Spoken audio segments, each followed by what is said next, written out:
రాత్రి ఒక ఆవిడ ఆరాధన చేస్తున్నా. నాకు మా ప్రసంగిస్తే నేను ఖచ్చితంగా ఆరాధన చేస్తాను కదా, నాకు అలవాటది. అందులో ఒక ఆవిడ అంటుంది, నాయనా దెమ్మరించి నాయన, దెమ్మరించి నాయన, దెమ్మరించి నాయన, దెమ్మరించి నాయన, దెమ్మరించి నాయన, ఓ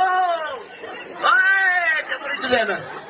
అయ్యి బాబోయ్, ఈవిడ ఎక్కడ నాయన దెమ్మరించి మాటంది ఏంటని, వాటర్ దెమ్మరించి మాటంది ఏంటో స్తోత్రం చెప్పండి గట్టిగా. అప్పుడు లాస్ట్ లో పాస్టర్ గారిని అడిగాను, ఏమండి ఆవిడేంటి దెమ్మరించి మాటంది ఏంటండి, ఏమన్నాడు ఆవిడకి నచ్చేంటి పాపం,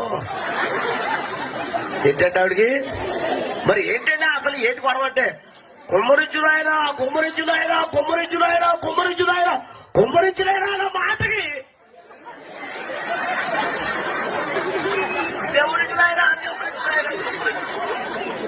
ఈ మధ్యన నాలుగు ఏమైపోయాయంటే మన్నం అయిపోతున్నాయి, చాలా మంది చేటంత అయిపోతున్నాయి.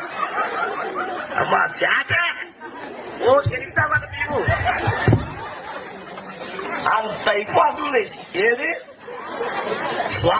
నిద్రాసం ఏంటి, పగలంతా ఎండతో దెబ్బ తీరేసి వడదెబ్బలేగా ఇంకా నలిపోయిపోతున్నాను నేను.